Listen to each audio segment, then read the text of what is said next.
శివమహాపురాణంలో కోటి రుద్ర సంహితలో 26 చాప్టర్. ఇక్కడ త్రయంబకేశ్వర జ్యోతిర్లింగం గురించి, అలాగే గౌతముడి ద్వారా గంగ ఒక ప్రాదుర్భావన అన్న ఆఖ్యానం ఇక్కడ చెప్పబడింది.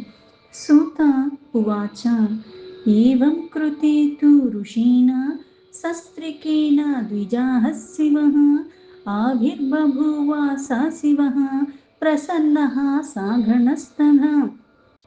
సూతుల వారు మళ్ళీ ఆ ఋషులకి ఏదైతే ఈ జ్యోతిర్లింగాల యొక్క మహత్యాన్ని అన్ని వర్ణిస్తూ ఉన్నారో ఆయన మళ్ళీ ఇలా చెప్తున్నాడు. ఏదైతే గౌతమ్ మహర్షి ఆచరించాడో, ఏదైతే ఈ గోహత్య పాతకాన్ని తొలగించుకోవటానికి ప్రాయశ్చిత్తం ఏమిటి, ఎలా తొలగిపోతుంది, లేకపోతే నిత్యకృత్యులు చేసుకోవటానికి ఆయనకి ఇంకా అర్హత లేదు అని వాళ్ళు చెప్తారు. అందుకని వాళ్ళని ప్రార్థింపగా వాళ్ళు ఏం చేశారంటే వాళ్ళందరూ కూడా కావాలని, అంటే అసాధ్యమైనవి దుర్లభంగా అయినవన్నీ కూడా చెయ్యమని చెప్పారు. ఈయనకి భక్తి ఉంది, పైగా ఆ పరమేశ్వరికి నేను చేసుకోకుండా ఉంటే నా జన్మ సార్థకత కాదు అన్న భావనలో ఉన్నాడు. ఆ పాపం తొలగించుకోవాలనే అనుకున్నాడు. అందుకని వాళ్ళు చెప్పినవన్నీ కూడా చాలా ఇష్టంగా చేయటానికి పూనుకున్నాడు. భూమికి 3 సార్లు పరిక్రమ చేయటం, పరిక్రమ చేసి వచ్చిన తర్వాత ఒక నెల రోజులు మళ్ళీ వ్రతాన్ని ఆచరించటం, దాని తర్వాత బ్రహ్మగిరికి మళ్ళీ 101 సార్లు ప్రదక్షిణ చెయ్యటము, అలా చేసి, లేదా గంగనన్నా తీసుకొచ్చి నువ్వు ఇక్కడ స్నానం చెయ్యాలి, 1 కోటి పార్థివలింగాల్ని చేసి మహాదేవుణ్ణి పూజించుకోవాలి, మళ్ళీ 100 కడవలతో నీళ్లు తీసుకొచ్చి ఆయనకి అభిషేకించుకోవాలి, ఇవన్నీ చెప్పారు. ఇవన్నీ కూడా భక్తి ప్రపత్తులతో ఆయన సతీమణి అన్న అహల్య కూడా సహకరించింది, ఆ సాధ్వీమణి. అలాగే ఈయన ఎన్ని క్రతువులు వీళ్ళు చేస్తుంటే వాళ్ళ శిష్యులు కూడా వీళ్ళకి సేవించుకుంటూనే ఉన్నారు. ఇలా భక్తి ప్రపత్తులతో ఆ పరమేశ్వరుని పూజించుకున్న కారణంగా ఆ పరమేశ్వరుడు పార్వతి సహితంగా, గణముల సహితంగా అక్కడ ప్రకటింపబడ్డాడు. అత ప్రసన్నః సా శివో వరం బ్రూహి మహాముని ప్రసన్నోహం సుభక్త్యాత ఇత్యువాచ కృపానిధి. ప్రసన్నుడైపోయిన ఆ పరమేశ్వరుడు, ఆ కృపానిధి అక్కడ ప్రత్యక్షమై గౌతముడు యొక్క ఉత్తమ భక్తికి చాలా ఆనందంతో ఏం వరం కావాలో కోరుకో అన్నాడు. నిజంగా భక్తికి పరవశించిపోయి నిజంగా భక్తుల్ని ఉద్ధరించటానికి శిష్టుల్ని ఎప్పుడూ రక్షిస్తూ ఉన్న పరమాత్మ అయితే ఇంత క్రతువులు చేశాక అసలు ఏ తప్పు చెయ్యకుండా మళ్ళీ ఇన్ని నిందల పాలయ్యి, అంతలాగా క్షోభకి గురయ్యి, ఇంతలాగా శారీరకంగా కూడా కృషించిపోయేలాగా ఆ నియమాలు పాటిస్తూ ఆ వ్రతాలు ఆచరించిన తర్వాత ప్రసన్నుడవుతాడా పరమాత్మ. ఇంతకాలం ఇంత వ్యవధి అలా వాళ్ళ బాధను పడుతూ ఉంటే చూశాడా పరమాత్మ, మరి కృపానిధి ఎలా అవుతాడు అన్న భావన వస్తుంది. ఇక్కడ భక్తిలో ఎక్కువ ఉన్నాను కాబట్టి నాకు దుఃఖం రాదనుకోవటం అవివేకం. మనం చేసినవన్నీ కూడా మళ్ళీ కర్మల ద్వారా తొలగించుకోవాలి. అలాగే ఎటువంటివి వచ్చినా సరే ధర్మాన్ని తప్పకుండా ఎప్పుడైతే నువ్వు ఉంటావో, ఆ భక్తి ప్రపత్తులతో నువ్వు ఎప్పుడైతే కొన్ని ఆచరిస్తూ ఉంటావో, నిందలు వచ్చినా సరే వాళ్ళని మళ్ళీ నువ్వు దోషులుగా చేసి వీళ్ళ వల్ల నాకు ఇది వచ్చింది అన్నట్టు ఆక్షేపణలు చెయ్యకుండా సమర్పణ భావంతో, అంటే నాలోనే ఏదో లోపం ఉంది, నన్ను సరిచేసుకోమని ఇటువంటి పరిస్థితి నాకు కలిగింది అన్న భావనతో ఆ పాదాన్ని విడిచిపెట్టకుండా ఎప్పుడైతే నువ్వు పట్టుకుంటూ ఉంటావో, పైగా కష్టం వచ్చినంత మాత్రాన రేపొద్దున సుఖం రాదని కాదు, ఆ సుఖం నీకు ఇప్పుడు వచ్చినంత మాత్రాన అది మళ్ళీ శాశ్వతంగా నీతో ఉంటుందని కాదు. ఎల్లవేళలా సమభావ స్థితిలో సద్బుద్ధితో, సత్ప్రవర్తనతో, సద్గుణాలతో సంపన్నంగా ఉండటం ఎప్పుడైతే నువ్వు నేర్చుకుంటావో, నువ్వు ఊహించని రీతిగా, అంటే ఇవన్నీ ఎందుకు చేస్తున్నాడు అంటే ఆయన ఏమీ చెయ్యట్లే, నీ కర్మవాసనలు నువ్వు తొలగించుకుంటూ లీలా విశారదుడైన పరమాత్మ ఆ లీలల్లో భాగంగా ఏంటి అంటే కొన్ని ఎలా అయితే కొన్ని జరిగేటప్పుడు అది ఎందుకు జరుగుతుందో అవగాహన నాకు లేని కారణంగా, దాని తర్వాత ఎలా అయితే భూత భవిష్యత్ వర్తమానాలన్నీ తెలిసినవాడు, ఒకటి జరగటానికి మూలంగా ఎలా అయితే ఒక విత్తనాన్ని వేసిన వెంటనే రేపొద్దున మహావృక్షం అవ్వదు. ఒక మహావృక్షం ఇప్పుడు నీకు కనిపిస్తుందంటే దానికి ఎప్పుడో విత్తనం నాటబడి ఉన్నది, అందుకు ఇప్పుడు ఆ వృక్షం అలాగా మహావృక్షంగా అయ్యింది. అలాగే కొన్ని జరగటానికి కొన్ని కారణాల రూపంలో ఇలా జరుగుతూ ఉంటాయి. అంత మాత్రాన ఆ కృప అన్నది అందరి మీద ఇంత భక్తి ఉంటేనే చూపించట్లేదు అంటానికి కుదరదు. అజ్ఞానంతో ఉన్నా, నేనేమి చెయ్యలేకపోయినా, నేను ఇన్ని వికారాలతో ఉండి ఇన్ని చేస్తున్నప్పటికీ కూడా ఆ కృప ఇంకా కురిపిస్తున్నాడు కాబట్టి ఇంకా జీవించి ఉండి ఇంకా కొన్ని సంపర్కాలు మనకు కలుగుతున్నాయి గతిని స్థితిని మార్చుకోవటానికి. ఏం వరం కావాలో అడుగు అని ఆయన అడిగాడు గౌతముని. తదా తత్సుందరం రూపం దృష్ట్వా శంభోర్మహాత్మనః ప్రణమ్య శంకరం భక్త్యా స్తుతిం చక్రే ముదాన్వితః. పరమేశ్వరుడు యొక్క సుందరమైన రూపాన్ని చూసేసి భక్తి ప్రపత్తులతో ఉన్న ఆ గౌతముడు వెంటనే ఆయన్ని చూస్తూ ఆనందంతో ఆ సుందర రూపంలో ముగ్ధత్వానికి లోబడిపోయి ఆ పరమేశ్వరుని స్తుతులు చేస్తున్నాడు. స్తుత్వా బహు ప్రణమ్యేషం బుద్ధాంజలి పుటః స్థితః నిష్పాపం కురు మాం దేవ బ్రవీదితి స గౌతమః. ఎన్నో రకాల స్థుతులు చేసిన తర్వాత ఆ పరమేశ్వరుడికి చేతులు జోడించి నమస్కరిస్తూ, పరమేశ్వర నన్ను పాపరహితుణ్ణి చెయ్యండి అని అడిగాడు. సూత ఉవాచ ఇత్యాకార్య వచస్తస్య గౌతమస్య మహాత్మనః సుప్రసన్నతరో భూత్వా శివో వాక్యముపాధదే. సూతుల వారు మళ్ళీ ఆ ఋషులకి ఇలా చెప్తున్నారు. గౌతమ మహర్షి ఆ పరమేశ్వరుని దర్శించుకుని ఆనందంతో నన్ను పాపరహితుడిని చెయ్యి అదొక్కటే అడిగాడు. ఆ మాటలు విన్న పరమేశ్వరుడు ఇంకా ప్రసన్నతకి లోబడిపోయి ఆయనతో మళ్ళీ ఇలా చెప్తున్నారు. శివ ఉవాచ ధన్యోసి కృతాకృత్యోసి నిష్పాపోసి సధాముని ఏతేర్దుష్టేహ కిల త్వం చ జనితోసి కళాత్మభిః. ఆ పరమేశ్వరుడు గౌతముడితో ఇలా చెప్తున్నాడు. ఓ ముని, నువ్వు సదా ధన్యుడివే, కృతాకృత్యుడు అయిపోయావు, నువ్వు ఎప్పుడు పాపరహితుడివే. ఈ దుష్టులైన ఋషులు వాళ్ళు పాపులు, వాళ్ళు నీకు హాని తలపెట్టాలని నీతో ఇలా కపటం చేశాను. అంటే వాస్తవానికి నువ్వేమీ గోహత్య చెయ్యలేదు. త్వదీయ దర్శనాల్లోక నిష్పాపశ్చ భవంతి కిం పునస్వం సపాపోసి మద్భక్తి నిరతః సదా. అలాగే నువ్వు పాపరహితుడివే కాదు, నిన్నెవరైతే దర్శించుకుంటారో వాళ్ళు కూడా నిష్పాపులైపోతారు. ఎప్పుడూ కూడా అనన్యమైన భక్తితో నిరంతరము నన్నే సేవించుకుంటున్న వాడివి నువ్వు ఎలాగ పాపివవుతావు? అలా అవ్వే అవకాశమే లేదు. ఉపద్రవస్త్వయి ముని ఏహా కృతస్తు దురాత్మభిః తే పాపశ్చ దురాచార హత్యావంతస్తా ఏవని. అందుకే ముని, ఆ దుష్టులు నీకు ఉపద్రవాలు కలగాలని వాళ్ళు చేసింది, వాళ్ళు పాపులు, వాళ్ళు దురాచారులు, వాళ్ళు ఈ హత్యలు చేసిన వాళ్ళతో సమానము. ఈ తేషాం దర్శనాధన్యే పాపిష్టాః సంభవంతు చ కృతజ్ఞశ్చ తదా జాత నైతేషాం నిష్కృతి క్వచిత్. అయితే ఇక్కడ ఈ గౌతమ మహర్షిని దర్శించుకున్నంత మాత్రాన ఎలా అయితే పాపాలు పోతున్నాయో, అలాగే ఆ దుష్టులైన వాడిని దర్శించుకున్నంత మాత్రాన వాళ్ళకు కూడా పాపాలు కలుగుతాయి. అందుకే ఇక్కడ కృతజ్ఞత అంటే ఏంటి అంటే, నా వల్ల నువ్వు ఒకటి, నేను నిస్వార్థంగా నీకు ఒక సాయం చేశాను, నా నుంచి సాయాన్ని పొంది నా వల్ల నువ్వు అంతా కూడా నీకు అనుకూలంగా అన్ని లభించేంత వరకు ఉండి మళ్ళీ నాకే హాని చెయ్యటము కృతజ్ఞత. ఇలా అటువంటి వాళ్ళకి ప్రాయశ్చిత్తం లేదు. సూత ఉవాచ ఇత్యుక్త్వా శంకరస్తస్మై తేషాం దుశ్చరితం తదా బహువాచ ప్రభుర్విప్రాః సత్కదోస్తత్సూత్తండతః. సూతుల వారు మళ్ళీ ఆ ఋషులకి ఇలా చెప్తున్నారు.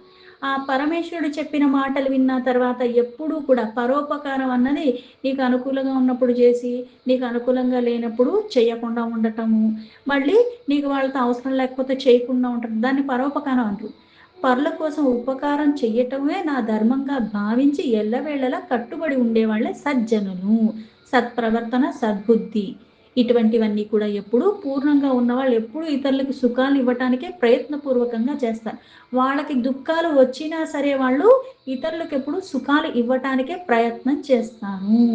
అందుకే ఈ సజ్జనులు అలా ఉంటారు. కాబట్టి గౌతమ్ మహర్షి ఎప్పుడైతే ఆ దుష్టుల వల్ల ఇంత కలిగింది, వాళ్ళు చేసిన పాపానికి ప్రాయశ్చిత్తం లేదు, ఇవన్నీ వాళ్ళు దండనకి శిక్షకి అర్హత కలిగి ఉన్నవాళ్ళని చెప్తే, ఈయన మళ్ళీ అంత దుశ్చరిత్ర ఉన్న వాళ్ళకు కూడా ఎన్ని రకాలుగా ఉన్నాయని పరమేశ్వరుడు చెప్పినప్పటికీ కూడా అదంతా విన్నాడు. కానీ ఈయనలో సద్భావనే ఉన్నది. సర్వోత్తమితి సా శ్రుత్వా సువిస్మితా మనా ఋషిః సుప్రణమ్య శివం భక్త్యా సజ్జలిః పునరబ్రవీత్. ఆ పరమేశ్వరు యొక్క మాటలు విన్న తర్వాత గౌతమ మహర్షి ఆశ్చర్యానికి లోబడ్డాడు. మళ్ళీ ఆ పరమేశ్వరుడికి చేతులు జోడించి భక్తిపూర్వకంగా నమస్కరించి మళ్ళీ ఆయన్ని ఇలా అడుగుతున్నాడు. గౌతమ ఉవాచ ఋషిభిస్తేర్మహేశాన ఉపకారః కృతో మహాన్ యదేవం నా కృతం తేస్తు దర్శనం తే కుతో భవేత్. గౌతముడు ఆ పరమేశ్వరుడితో ఇలా చెప్తున్నాడు, ఓ మహేశ్వర, ఆ ఋషులు నాకు నిజంగానే ఉపకారమే, అంటే నాకు హాని తలపెట్టాలనుకుని వాళ్ళు చేసినప్పటికీ కూడా నాకు వాళ్ళు ఉపకారమే చేశారు. వాళ్ళు గనక అలా చేసి నాకు ఇవి చెయ్యాలని చెప్పకపోతే నాకు మీ దర్శనం లభించదు కదా. ఈ దర్శనం నాకు పాత్రత కల్పించింది వాళ్ళు కదా. ధన్యాస్తే ఋషయో ఏస్తు మహం శుభతరం కృతం తద్దురాచారణాధీవ మమ స్వార్థో మహానభుతు. ఆ ఋషులు నిజంగానే ధన్యులు. వాళ్ళ ద్వారానే ఇంత పరమ కళ్యాణదాయకమైన నీ దర్శన భాగ్యం నాకు లభించింది. వాళ్ళ దురాచార కారణంగానే కదా నాకు ఇది లభించింది. నాకు చాలా సిద్ధిప్రదాయమైనది. అంటే ఇక్కడ నిన్ను దర్శించుకోవాలని తప్పించిపోయేవాడికి నా స్వార్థము, వాళ్ళ దురాచారం వల్ల ఈ స్వార్థం సిద్ధి నాకు లభించింది కదా అని. సూత ఉవాచ ఇత్యేవం తద్వచః శ్రుత్వా సుప్రసన్నో మహేశ్వరః గౌతమం ప్రత్యువాచాశు కృపాదృష్ట్యా విలోక్య చ. సూతుల వారు మళ్ళీ ఇలా చెప్తున్నారు, అంత భక్తి ప్రపత్తులతో అంత పరోపకారమే లక్ష్యంగా బ్రతుకుతున్న ఆ భక్తుడైన గౌతముడు ఒక్క మాటలు విన్న పరమేశ్వరుడు ఆ కృపాదృష్టితో ఒక్కసారి ఆయన్ని చూసి మళ్ళీ ఆయనతో ఇలా అంటున్నాడు. శివ ఉవాచ ఋషిర్ధన్యోసి విప్రేంద్ర ఋషిశ్రేష్ఠ తరోసి వై జ్ఞాత్వా మాం సుప్రసన్నం హి వృణుత్వం వరముత్తమం. ఆ పరమేశ్వరుడు గౌతమునితో ఇలా చెప్పారు, ఓ విప్రేంద్ర, నువ్వు నిజంగానే ధన్యుడివి, సర్వశ్రేష్ఠ ఋషివి నువ్వు. నీ పట్ల నేను ప్రసన్నున్నయ్యానని తెలిసి నీకు మళ్ళీ ఇట్లాంటి సత్ప్రవర్తనే ఉంది కాబట్టి నీకు మళ్ళీ వరం ఇవ్వటానికి అడుగుతున్నాను, ఏం వరం కావాలో కోరుకో అని. సూత ఉవాచ గౌతమోపి విచార్యేవం లోకే విశ్రుతమిత్యుత అన్యతా న భవేదీవ తస్మాదుక్తం సమాచారే. సూతుల వారు మళ్ళీ ఆ ఋషులకు ఇలా చెప్తున్నారు, మళ్ళీ ఇలా విచారంలో పడ్డాడు. ఎందుకంటే నేను పాపం చేశానని ఇప్పుడు లోకం అంతా కూడా తెలిసిపోయింది. అయితే ఇది ఎలా అయితే అంతా తెలిసిపోయిన తర్వాత ఇది మళ్ళీ అబద్ధం అవ్వటానికి వీల్లేదు. ఆ ఋషులు చెప్పిన మాట కూడా సత్యం అవ్వాలి కాబట్టి నిశ్చిత్యేవం మునిశ్రేష్టం గౌతమః శివభక్తిమాన్ సజ్జలిర్నతర్శీర్షో హి శంకరం వాక్యమబ్రవీత్. ఆ ఋషుల యొక్క వాక్యము సత్యం అవ్వాలి. అలాగే నేను పాపం చేశాను అందరికీ తెలుసు, చేసినా చేయకపోయినా ఆ మాట అన్నదంతా వ్యాపించిపోయింది. అందుకుని శివభక్తుల్లో శ్రేష్ఠుడైన గౌతమముని చేతులు జోడించి ఆ పరమేశ్వరుడి దగ్గర వంగి మరి ఇలా అడుగుతున్నాడు. గౌతమ ఉవాచ సత్యం నాత బ్రవీషిత్వం తథాపి పంచభీః కృతం నా అన్యత భవతిత్యత్ర యజ్జాతం జాయతం తు తథా. గౌతముడు మళ్ళీ ఆ పరమేశ్వరుడికి ఇలా చెప్తున్నాడు, ఏమని అంటే, మీరు చెప్పింది సత్యమే. అయితే ఈ పంచులు ఎలా అయితే ఈ ఊర్లలో పంచాయతీ అంటారు, అంటే 5గురు పెద్దవాళ్ళు ఉండి ఒక నిర్ణయానికి వచ్చి ఆ నిర్ణయాన్ని అమలుపరిచేలాగా అందరికీ చెప్తారు, దానికి కట్టుబడి అందరూ కూడా నడుచుకుంటూ ఉంటారు. ఇక్కడ కూడా అంతమంది కూడా ఒక నిర్ణయానికి వచ్చి వాళ్ళు చెప్పిన దాన్నే ఈయన ఆచరించాడు. అందుకే ఆ పంచుల నిర్ణయం ఏదైతే అయ్యిందో అలాగే జరిగిపోయింది. వాళ్ళు చెప్పినట్టుగానే జరిగిపోయింది, కారణం అది ఇంకా జరిగిపోయింది. ఇప్పుడు వేరుగా దాన్ని చేసేది ఏం లేదు, ఎందుకంటే అది అంతా కూడా అయిపోయింది. యది ప్రసన్నో దీవేశ గంగా చ దీయతాం మమ కురు లోకోపకారం హి నమస్తేస్తు నమోస్తుతే. అందుకుని ఓ దేవేశ, నిజంగా నా పట్ల మీరు ప్రసన్నులయ్యి నాకు వరం ఇవ్వాలని మీరు అనుకుంటే నాకు గంగనే ప్రసాదించండి. దీని ద్వారా లోకోపకారమే జరుగుతుంది. అందుకే మీకు మళ్ళీ మళ్ళీ ఈ వరాన్ని ఇమ్మని మీకు నమస్కరిస్తున్నాను అని. సూత ఉవాచ ఇత్యుక్త్వా వచనం తస్య ధృత్వా వై పాద పంకజం నమశ్చకార దేవీశం గౌతమో లోకకామ్యయ. సూతులు వారు మళ్ళీ ఇలా చెప్తున్నారు. ఈ లోకోపకారణానికి ఇక్కడ వరం అడిగినా సరే మళ్ళీ పరోపకారంలో ఎంతలాగా లీనమైపోయాడంటే అప్పుడు కూడా స్వలాభానికి స్వార్థానికి ఏమీ అడగలేదు. అందరికీ కూడా ఉద్ధరింపబడటానికి వీలుగా లోక కళ్యాణార్థమైన కోరికతోనే ఇలా పరమేశ్వరుడు యొక్క చరణాల్ని గట్టిగా పట్టుకుని మళ్ళీ ఆయనకి నమస్కరిస్తున్నాడు గంగని ప్రసాదించమని. తతస్తు శంకరో దేవః పృథివ్యాశ్చ దివశ్చ సహ సారం చైవ సముద్రుత్య రక్షితం పూర్వమేవ తతు. దీని తర్వాత ఎలా అయితే భువియందు స్వర్గలోకంలో కూడా సారభూతమైన జలం అంటే ఏదైతే నీకు అన్నీ కూడా స్పర్శ మాత్రం చేత ఆ నామాన్ని ఉచ్చరించినంత మాత్రం చేత కూడా అన్నీ తొలగిపోతూ ఉంటాయి. అది పూర్వము ఎలా అయితే తన జటాజూటంలో ఉన్నదో అది మళ్ళీ వివాహ కాలంలో తనకి ప్రసాదింపబడి ఉన్నది. వివాహే బ్రాహ్మణ తత్మవశిష్టం చ కించన తత్తస్మై దత్తవాన్ శంభుర్మునయే భక్తవత్సలః. ఆ శేషాన్ని బ్రహ్మ ద్వారా ఏదైతే వివాహ కాలం తన స్వీకరించి తన దగ్గర పెట్టుకున్నాడో దాన్ని ఇప్పుడు మళ్ళీ గౌతముడికి భక్తితో ఆయన ప్రసాదిస్తున్నాడు భక్తవత్సలుడైన ఆ పరమేశ్వరుడు. గంగాజలం తథా తత్రాస్తి రూపం భవత్పరం తస్యాశ్చైవ ఋషిశ్రేష్ఠః స్తుతిం కృత్వా నతిం వ్యధాత్.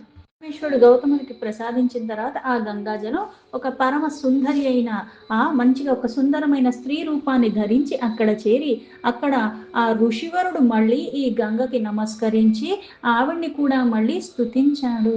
గౌతమ ఉవాచ ధన్యాసి కృత కృత్యాసి పావితం భువనం త్వయా మాం చ పావయా గంగే త్వం పతంతం నిరయి ధ్రువం. గౌతముడు మళ్ళీ ఆ గంగతో ఇలా అంటున్నాడు, ఏ గంగా, నేను ధన్యుణ్ణైపోయాను, కృతాకృత్యుణ్ణైపోయాను, ఈ జగత్తునే పవిత్రం చేస్తున్న దానివి నీవు. అందుకుని నిశ్చయంగా ఇక్కడ నువ్వు ఎప్పుడైతే ఆ స్పర్శ కలిగిస్తావో దాని ద్వారా అందరూ కూడా పవిత్రతకి చేకూరుతాడు, నన్ను కూడా పవిత్రుణ్ణి చెయ్యమ్మా అని. సూత ఉవాచ శంభుశ్చాపి తథోవాచ సర్వేషాం పృథకృచ్ఛృణు గంగే గౌతమై మీనం త్వం పావయస్సం మధాన్యయ. ఆ సూతుల వారు మళ్ళీ ఇలా ఋషులకు ఇలా చెప్తున్నారు. అంటే ఇక్కడ అందరికీ హితకరంగా ఏదైతే అడిగాడో వరము అక్కడ మళ్ళీ ఆ పరమేశ్వరుడు కూడా మళ్ళీ ఆ గంగతో ఇలా చెప్తున్నాడు, ఓ గంగా, నువ్వు నేను ఆజ్ఞ ఇచ్చాను కాబట్టి ఈ గౌతముడికి ఈయన ప్రసాదిస్తున్నాను కాబట్టి ఇప్పుడు నా ఆజ్ఞ ద్వారా ఆ గౌతముణ్ణి పవిత్రత చేకూరేలాగా చెయ్యి అని. ఇతి శ్రుత్వా వచస్తస్య శంభోశ్చ గౌతమస్య చ ఉవాచైవ శివం గంగా విశ్వశక్తిర్హి పావని. అలాగే ఆ శివుడు యొక్క మాటలు విన్న తర్వాత అక్కడ మళ్ళీ అది విని ఆ శివశక్తి ఏదైతే ఈ గంగ అన్నది కూడా ఏంటంటే మళ్ళీ ఆ శక్తి పరమ పావని అయిన గంగ మళ్ళీ ఆ పరమేశ్వరుడితో మాట్లాడుతుంది. గంగో ఉవాచ ఋషిం తు పావయిత్వాహం పరివారయుతం ప్రభు గమిష్యామి నిజస్థానం వచః సత్యం బ్రవీమిహ. ఆ గంగ మళ్ళీ పరమేశ్వరుడితో ఇలా అంటుంది, ప్రభు, ఈ మునిని పరివార సహితంగా నేను పవిత్రత చేకూరేలాగా చేసి మళ్ళీ నా స్థానానికి నేను తిరిగి వెళ్ళిపోతాను, నేను సత్యమే చెప్తున్నాను అని. సూత ఉవాచ ఇత్యుక్తం గంగయా తత్ర మహేషో భక్తవత్సలః లోకోపకారణార్థాయ పునర్గంగా వచబ్రవీత్. సూతుల వారు మళ్ళీ ఇలా ఋషులకు చెప్తున్నారు, గంగ ఎప్పుడైతే అంటే ఇక్కడ ఋషిని ఆయన పరివారాన్ని అంతా కూడా పవిత్రత చేకూరాక నేను మళ్ళీ వెళ్ళిపోతానంటే ఇక్కడ నేను శాశ్వతంగా ఉండను అని. ఇలా భక్తవత్సరుడైన పరమేశ్వరుడు మళ్ళీ లోకోపకారణ నిమిత్తంగా మళ్ళీ గంగతో ఆయన మళ్ళీ మాట్లాడుతున్నాడు. దీంతో శివ మహాపురాణంలో కోటి రుద్ర సంహితను 26 చాప్టర్లో 28 శ్లోక సంపూర్ణం.